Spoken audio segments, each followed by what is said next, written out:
briefly. The future is, I think, wearable. I'm not sure if that's... I got out that phrase while I was doing the slides this morning. I'm sure somebody else has thought of it as well, but I think it is an important point, is that these devices will quickly become history. We all think smartphones are cutting edge. But what's happening in Silicon Valley is really interesting. We're on the verge of a new revolution, the revolution of wearable computing. Google Glass has just launched these eyeglasses. That photo of Sergey Brin, who is the co-founder of Google, he walks around with these glasses. And what do these glasses do? They hoover up data. Everywhere they go, they collect data. They are always on cameras. Our eyes then have become, in a peculiar way, owned by Google. This is the future. When you look and most of you are laughing or laughing nervously or nodding in disbelief.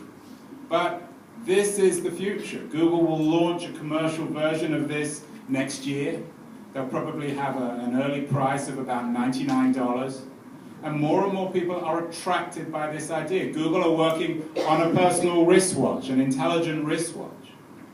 The future then is wearable. We're going to see a shift, a dramatic shift, I think, from these kinds of devices to devices which are much smaller, more wearable. In the long run, the very long run, and this isn't just science fiction, I fear that these devices will be sewn into human bodies. Because if Google are getting close to our eyes, they're going to eventually get close to our brains. They want to know us more intimately than we know ourselves. Eric Schmidt, their CEO, once said that. Half in jest, but half, I think, very seriously.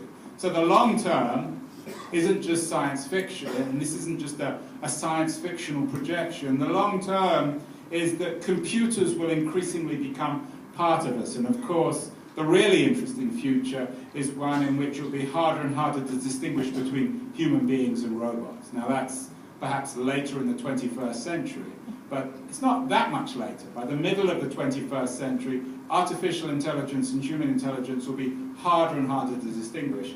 I don't know what that means for the banking industry, but it's a very important and interesting observation. Again, not just mine, I mean many other people have made this observation. But the wearable nature of computing is really interesting. It'll have an important impact on the banking industry. Are you going to allow people with Google Glass to come into your banks? What does it do to security, to privacy? How do you deal with this in terms of maintaining secrecy? These are issues you're going to have to deal with. I mean, America's always on the cutting edge. The West Coast is always ahead of everyone else. It goes from the West Coast to the East Coast, often to Europe, and then to the rest of the world. But this thing is coming. It's not science fiction.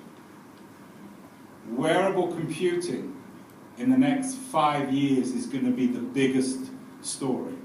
And it's already spawning huge amounts of startups and startup investment in Silicon Valley. I just got an invitation yesterday to attend a wearable computing conference in September. It's the first of its kind, but they've got a lot of very good speakers. And I can see, as always in Silicon Valley, these things acquire scale and suddenly everyone becomes obsessed with them. So what I would argue, or what I would project in the next year, is that's going to be the big story. Google Glass and Apple Watch. Those are going to be the devices that everybody watches. To excuse the pun, those are going to be the devices that everyone wants. But Google Glass will also be incredibly controversial. Imagine walking into a cafe and someone looking at you and those glasses recording you. It's going to raise all sorts of issues in terms of privacy. It's going to mean that you're not going to need people's permission to record them. Imagine how uncomfortable you are if you just hold up a camera. But again, my friend Robert Scoble, I was at a getaway, an event thing in Jackson Hole in Wyoming with him last month.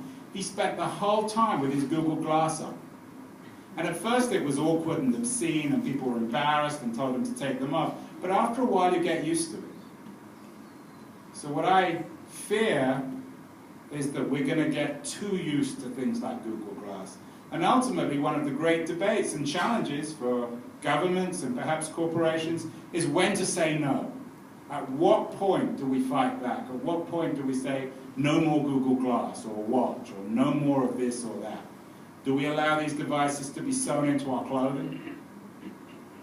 And of course the issue of children and privacy is particularly pertinent.